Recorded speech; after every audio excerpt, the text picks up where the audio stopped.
가지고 함께 은혜를 나눠보도록 하겠습니다. 저희는 사도 바울과 바나바의 1차 전도 여행을 쭉 금요일마다 살펴보고 있습니다. 안디옥 교회에서 파송받았죠.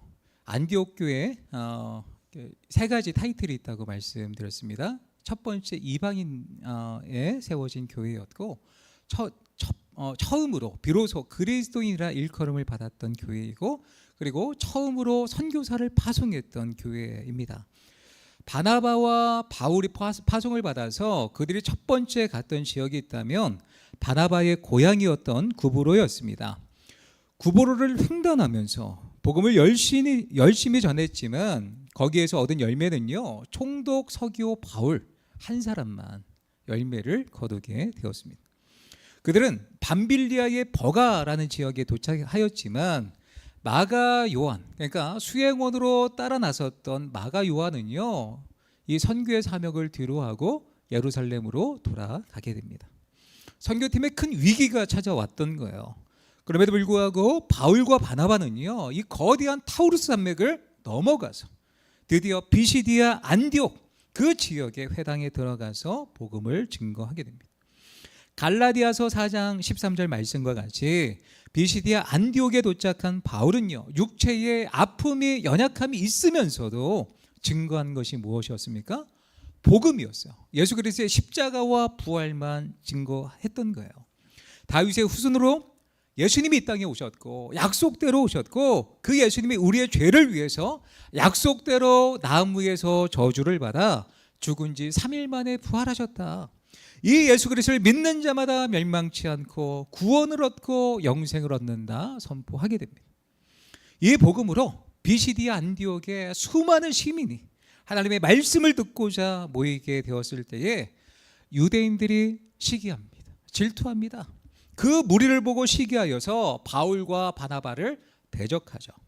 시내의 유력한 유력자들 그리고 경건한 귀부인들을 선동하여서 바울과 바나바를 비시디아 안디옥에서 박해하여 쫓아내게 됩니다.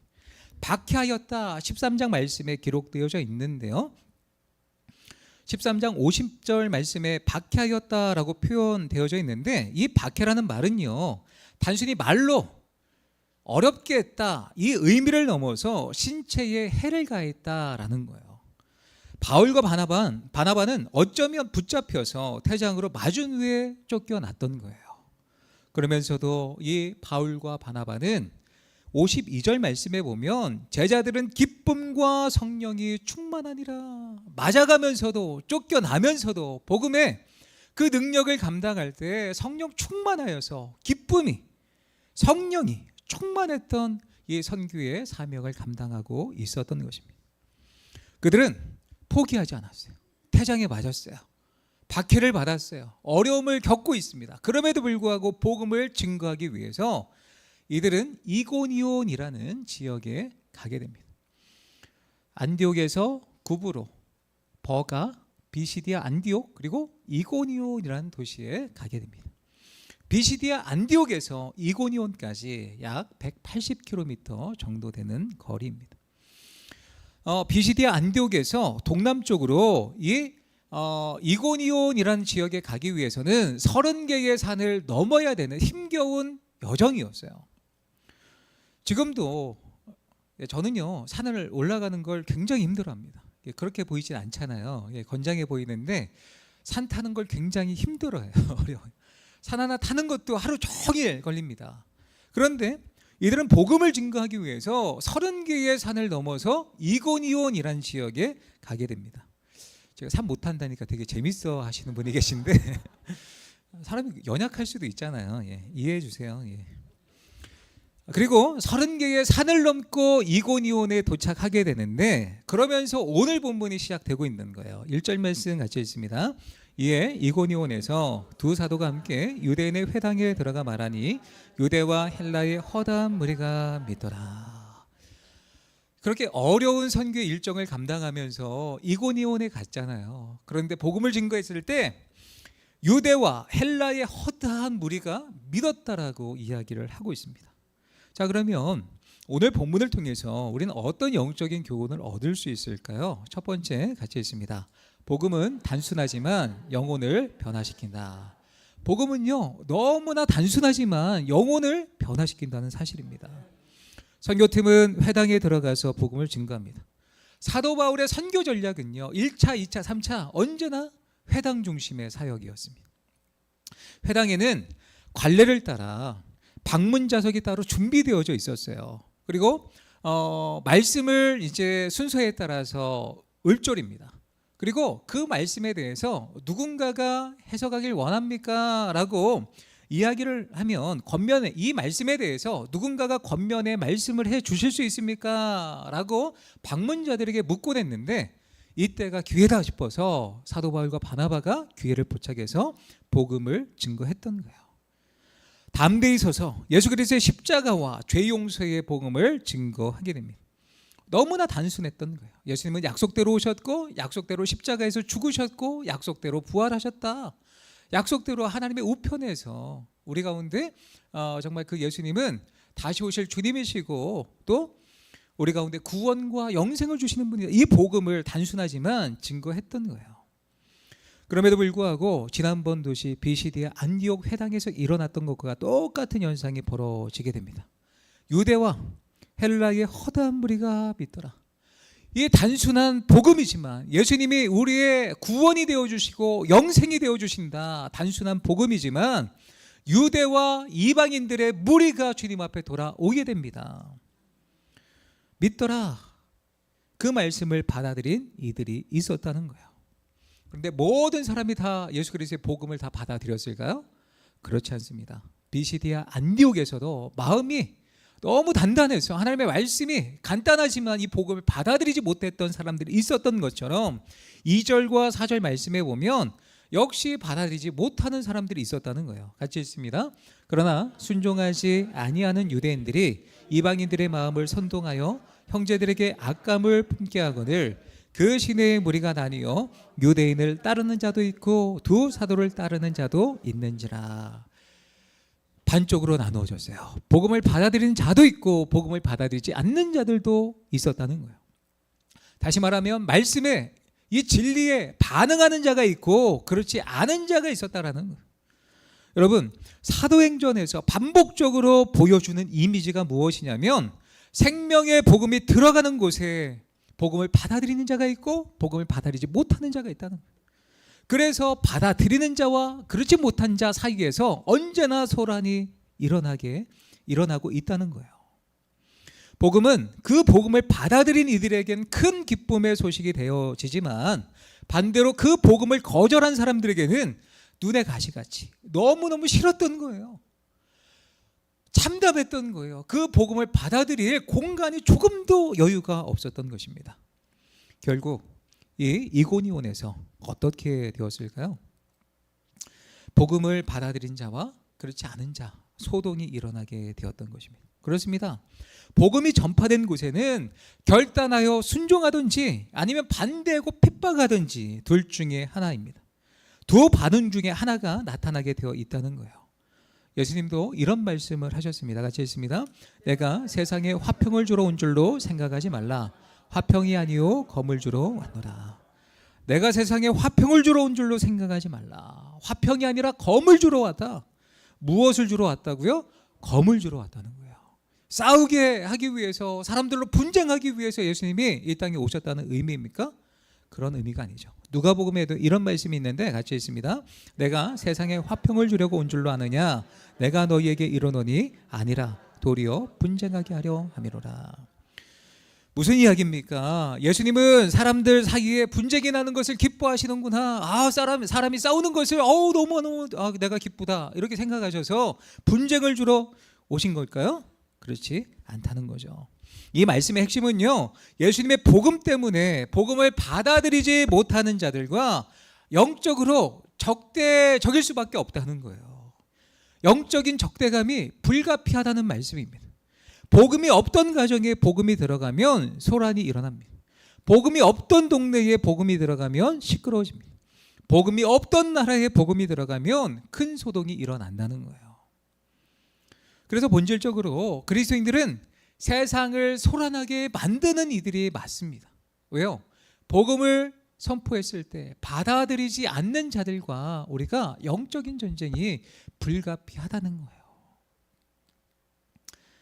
세상에는요, 공중권세 잡은 자들이 있습니다. 그 자들에게 눌려있는 사람은, 개인은, 가정은, 그 동네는 생명의 말씀이 들어와 말씀이 선포됨에도 불구하고 그들을 사로잡고 있는 공중권세 잡은 자가 가만히 있을 수 없다는 거예요. 강력하게 방해한다는 겁니다. 당연히 그러니 난리가 나겠죠. 여러분, 이런 경험 해보셨습니까? 누군가가 우리에게 복음을 증거했을 때에 공중권세 잡은 자가 내 마음과 내 영혼을 붙들고 있을 때에 완고하게 그 모든 것들을 대적하고 복음을 박해했던 우리의 완고한 모습은 없었습니까? 그렇게 소동했지만 결국에 우리를 변화시킨 것은 하나님의 말씀 아닙니까? 그렇게 돌아온 분들이 있을 거예요. 제가 신방을 하다 보면 그냥 믿어져서 예수님을 믿으신 분들이 있어요. 그냥 전했는데 그냥 믿어지더래요. 아무런 거리낌 없이. 다 그런 분들인 줄 믿습니다. 어떤 분들은 그렇지 않다는 거예요. 핍박하고 내가 이 예수를 전하는 사람들을 누가 친구가 또 이렇게 나한테 복음을 증거했는데 가장 못된 대답으로 곤란한 질문만 해서 어렵게 만들었다라는 거예요. 그런데 결국에 그 친구의 권면에 전도에 고꾸라져서 그 말씀 앞에 돌아왔다. 그렇게 고백하는 분들이 있다는 것입니다. 과거 이 조선 땅에 복음이 전해졌을 때 많은 조선의 사람들은요, 우리가 서양 귀신을 믿을 수 없다 반대했습니다.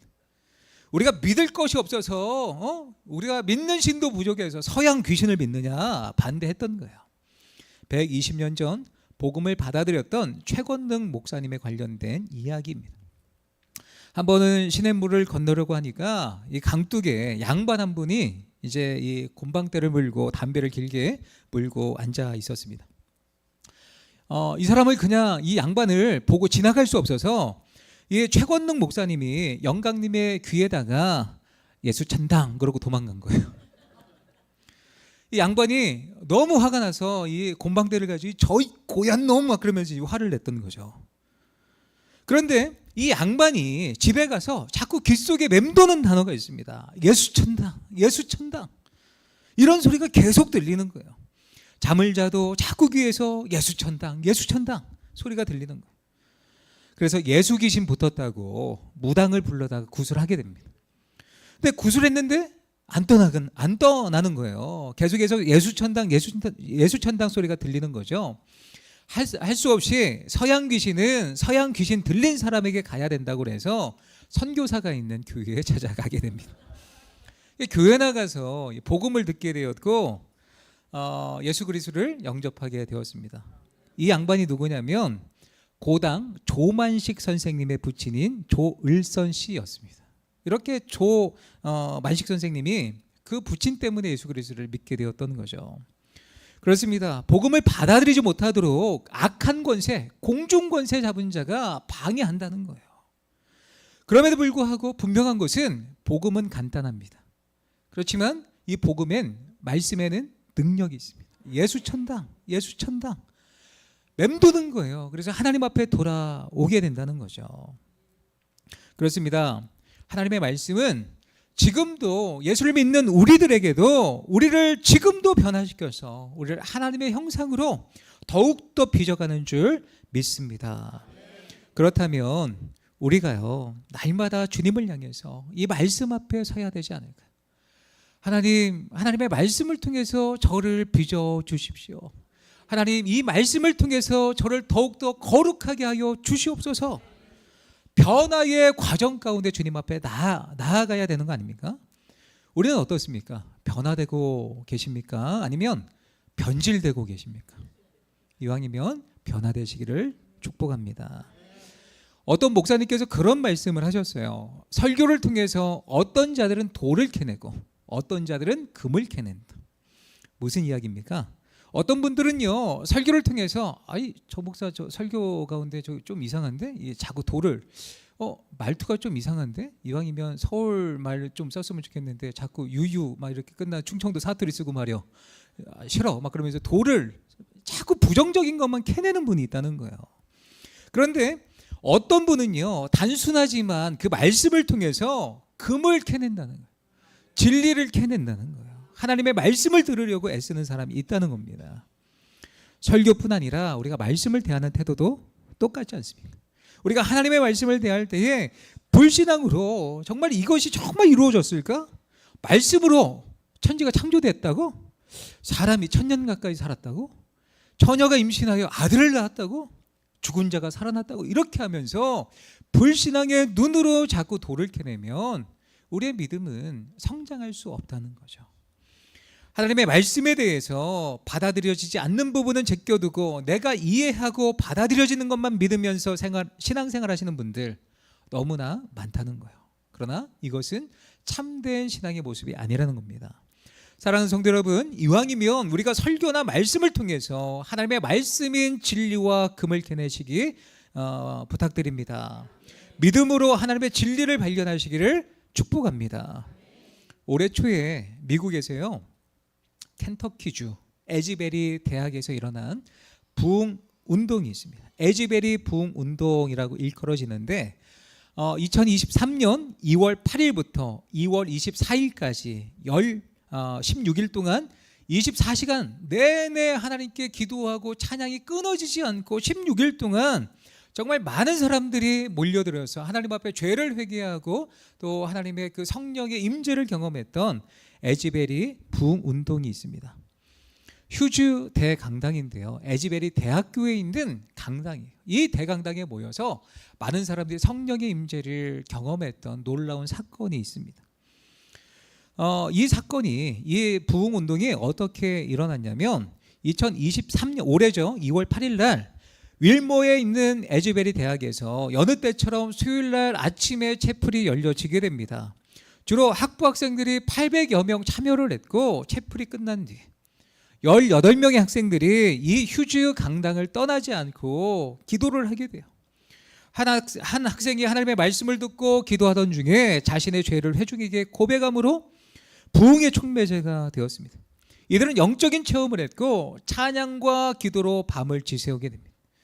이렇게 시작된 모임은요, 몇 주간 계속되었는데 이 부흥의 주역은 Z세대였어요. 그러니까 이런 영적인 경험을 했다라는 것을 소셜 미디어에 올리게 되었는데 이게 전국적으로 퍼지게 되었고, 그리고 폭스 뉴스, 유명했던 그런 방송국 있잖아요. 그런 방송국, 워싱턴 포스터 같은 미국의 주류 언론을 통해서 온 세상에 알려지게 됩니다. 매일같이 수만 명의 학생들과 방문자들이 현장을 경험하기 위해서 켄터키의 한 작은 도시에 있는 에즈베리 대학으로 모여들게 됩니다.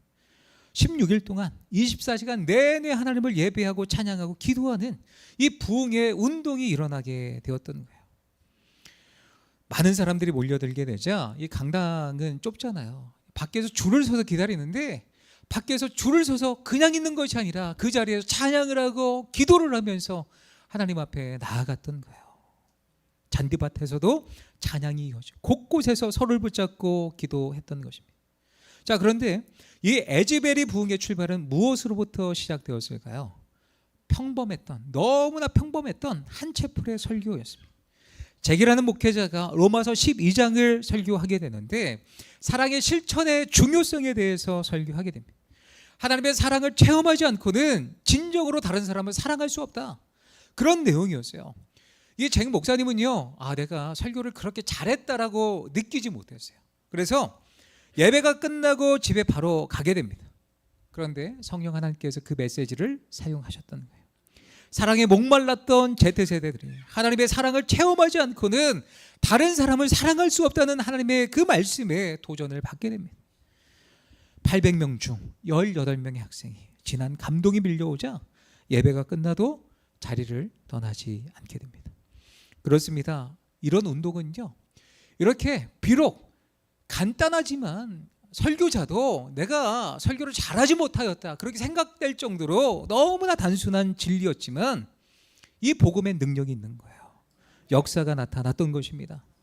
그 말씀을 통해서 그들이 깨지고 죄성을 고백하고 회개하며 하나님의 성령의 임재를 간구하며 나아갔을 때에 놀라운 복음의 능력이 나타나게 되는 줄 믿습니다. 어떤 목사님께서 이런 말씀을 하셨어요. 요즘 목회자나 성도들은 자극적인 메시지를 너무 갈망한다는 거예요. 찾는다는 거예요. 밋밋한 말씀을 말씀으로 받아들이지 못하는 경향이 있다는 거예요. 뭔가 더 자극적인 요소를 찾아 설교하거나 자극적인 설교를 하는 설교자를 찾아 설교를 듣는다는 거예요. 그러나 복음은 복음이라는 겁니다. 화려함도 없고 너무 밋밋하고 평범할지라도 그 속에 성령의 능력이 있어 우리를 변화시켜 주시는 줄 믿으시기 바랍니다. 우리를 점검해 보셨으면 좋겠습니다. 우리는 복음을, 하나님의 말씀을 어떻게 받아들이고 계십니까? 말씀을 통해 돌을 캐내고 계십니까? 아니면 금을 캐내고 계십니까? 살아 숨쉬는 말씀, 내 영혼을 쪼개어 가르기까지 하는 그 말씀을 통해서 날마다 거룩하게 변화하며 주님 앞에 살아가시는 모든 성도님들 되시기를 예수님의 이름으로 축원합니다. 두 번째입니다. 함께 있습니다. 사명은 내 힘이 아닌 하나님의 힘으로 해야 한다. 사명은요, 내가 하려고 하면 안 된다는 거예요. 하나님께서 도와주셔야 가능하다는 것입니다. 이 바울과 바나바는요, 비시디아 안디옥에서 엄청난 핍박 가운데 이고니온으로 도망간 거예요. 바울과 바나바가 비시디아 안디옥에서 그들과 대적하여 싸우지 않았습니다. 발에 그저 티끌을 떨어버리고 새로운 사역지로 성령께서 그저 인도하시는 대로 그 음성에 따라 가게 되었던 거예요. 성령의 인도함을 받은 이들의 발걸음 가운데 풍성한 열매가 맺혀지게 되었던 것입니다. 이고니온의 허다한 무리가 복음을 듣고 예수 그리스도를 영접하게 됩니다. 놀라운 역사가 일어나는 거죠. 하지만 이 복음의 능력이 나타나는 곳에 사탄은 가만히 있지 않습니다. 언제나 방해해요. 3절 말씀 같이 있습니다. 두 사도가 오래 있어 주를 힘입어 담대히 말하라.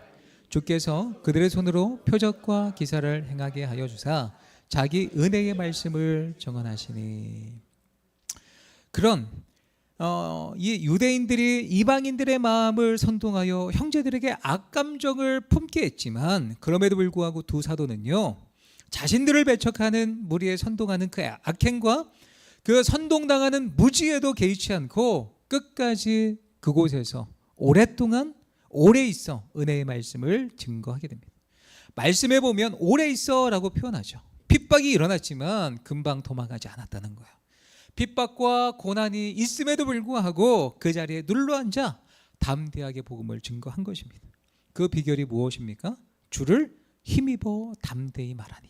주를 힘입어. 그리고 주께서 그들의 손으로 표적과 기사를 행하게 하여 주께서 도와주셨다는 거예요. 이 선교의 모든 여정은 주님께서 주도하고 계신다는 거예요. 이것은 열매의 결과를 맺게 하는 주체가 누구인지 분명히 알려주는 것입니다. 그들의 손으로 기적과 표적과 기사를 행한 것 같지만 실질적으로 기적과 표적을 나타내신 분이 누구이십니까? 하나님이십니다. 우리가 볼 때 어떤 영적 열매의 결실은요, 모두 전도한 사람에 의해서 이루어진 것으로 보여질 수도 있습니다. 그러나 우리의 짧은 생각일 뿐입니다. 전도의 주체는 언제나 하나님이세요. 주를 힘입지 않으면 어떤 열매도 나타나지 못한다는 거예요. 사람은 그지요, 하나님의 손에 들려진 도구일 뿐입니다. 우리가 하는 것이 결코 아니에요. 주께서 하시는 것입니다. 여러분, 요나를 보실까요? 요나가 니느웨에 가서 복음을 증거하잖아요. 얼마나 대충 복음을 증거합니까? 요나가 니느웨 사람들이 정말 하나님 앞에 돌아오기를 소망하는 간절한 마음으로, 사모하는 마음으로 복음을 증거했습니까? 아니었죠. 살 길을 걸어야 될 만큼 큰 성읍이었잖아요. 그런데 대충 하루길을 걸으면서 자기가 하고 싶은 말만 합니다. 앞으로 40일이 지나면 니느웨가 멸망할 거다. 아유 고소해, 우리의 원수, 너희들은 무너질 거야. 단순하게 이렇게 외쳤던 거예요. 그들을 사모하는 마음이 전혀 없었습니다. 간절한 마음 전혀 없었어요. 그런데 이런 불성실한 태도로 복음을 증거했지만 복음의 결실은 다른 어느 곳보다도 넘쳐나게 되었던 거예요. 요나의 열심 때문에 그 니느웨 사람들이 하나님 앞에 회개하고 돌아왔던 것일까요? 12만여 명의 사람들이 하나님 앞에 회개하고 요나의 열심 때문에, 야, 저 원수의 나라의 사람이 와서 우리를 사랑하는 마음으로 우리를 복음을 증거하니 우리가 돌아가자. 그래서 그들이 돌아갔던 것입니까? 아니었다는 거예요. 하나님의 열심이었습니다. 하나님의 계획하심이었어요. 하나님께서 그들의 마음을 움직여서 그들로 하여금 회개하게 하신 하나님의 역사가 아니고서는 그런 역사가 결코 일어날 수 없었다는 거예요. 그러므로 하나님의 사람들은요, 내가 내 힘으로 하려는 그런 생각보다 모든 것을 하나님 앞에 내어 맡기는 믿음이 필요한 것입니다. 지난주에 살펴본 대로 휘페레테스, 가장 밑바닥에, 배 가장 밑바닥에서 북소리에 따라 그냥 노를 젓는 사람들, 이 사람이 누구라고요? 휘페레테스, 수행원 마가가 그랬고, 바울과 바나바가 하나님의 그 북소리를 듣고 그저 노를 열심히 져야 되는 사명자였던 것입니다. 그래서 사도 바울은요, 이런 모든 경험을 다 겪으면서 그의 편지에서 이렇게 고백합니다. 같이 읽습니다. 나는 비천에 처할 줄도 알고 풍부에 처할 줄도 알아. 모든 일 곧 배부름과 배고픔과 풍부와 궁핍에도 처할 줄 아는 일체의 비결을 배웠노라. 내게 능력 주시는 자 안에서 내가 모든 것을 할 수 있느니라. 나는 복음을 증거하면서 비천한 삶, 풍부한 삶, 배고픔, 배부름, 풍부, 궁핍, 어떤 상황에서도 자족하며 하나님 앞에 기뻐하면서 복음을 전할 수 있는 것은 나의 능력이 아닙니다. 내가 모든 것을 할 수 있는 것은 하나님께서 내게 능력을 주시기 때문입니다. 사랑하는 성도 여러분, 하나님의 일을 우리 스스로가 내가 하려고 하면 안 됩니다. 하나님의 일은 하나님께서 이루어 가신다는 거예요. 우리는 그저 그분의 도구이고 때때로 주시는 하나님의 능력으로 사명을 감당하는 존재임을 결코 잊지 마시길 바랍니다. 조금 전에 소개해드렸던 에즈베리 부흥 운동의 역사 뒤편에 숨은 이야기가 있습니다. 사진을 보여드리면 왼쪽은요, 워싱턴 한인교회에 담임하고 계시는 유흥열 목사님이세요. 총신대도에 이 에즈베리 대학교의 방문 교수로 머물게 됩니다. 이때 하나님께서 이분에게 이런 음성을 주시는 거예요. 에즈베리 대학교의 교수직을 내려놓고 부흥이 일어나기를 위해 풀타임으로 기도하라. 이곳 가운데 부흥이 일어나도록 풀타임으로 기도해라. 하나님의 음성을 느끼는, 스스로 보수적인 신학자였기 때문에 이런 신비한 비전에 대해서, 하나님의 음성에 대해서 선뜻 받아들이기 어려웠던 거예요. 결국 몇 차례 확인 과정을 거쳐서 하나님의 부르심으로 확신하고 주님께 순종하게 됩니다. 결국 2019년에 윌모어로 이주하고 에즈베리의 부흥을 위해 기도하기 시작합니다. 기도하던 중 2020년 여름에는요, 하나님께서 회개하라, 부흥을 위해 기도하라, 이 사인을 들고 기도하라는 말씀을 주셔서 그는 또 한 번 순종하게 됩니다. 그렇게 2년 동안 그 사인을 자신의 몸 앞뒤에 새겨넣고 메고 다니면서 에즈베리 대학교에서 복음을 증거했던 거예요. 회개하라, 부흥을 위해 기도하라. 2년 동안 기도하면서 그 학생들에게 복음을 전했던 거예요. 에즈베리 대학교 그 지역 내 사람들은 이분을 모르는 분이 없을 정도로 유명한 인사였습니다. 샌드위치맨, 샌드위치. 앞뒤로 이제 그 사인, 회개하라, 부흥을 위해 기도하라, 이 사인을 앞뒤로 메고 이제 다녔던 거예요. 그래서 샌드위치맨, 그리고 또 사인을 든 사람이라고 사람들이 불렀습니다. 에즈베리 대학의 부흥운동은요, 이렇게 하나님의 말씀에 순종해서 그 자리에서 기도의 시간을 쌓은 홍 교수님, 또 같은 비전을 품고 새벽을 깨워 함께 부흥을 위해 기도했던 기도의 용사들이 있었기 때문입니다. 에즈베리 대학교의 부흥이 알려지자 미국의 CNN, 폭스 등 다양한 방송사에서 홍 교수님을 찾아와서 인터뷰를 요청한 거예요. 그러나 단 한 번도 이 인터뷰에 응하지 않았습니다. 왜냐하면 부흥을 가져온 것은 내가 아니고요, 하나님이십니다.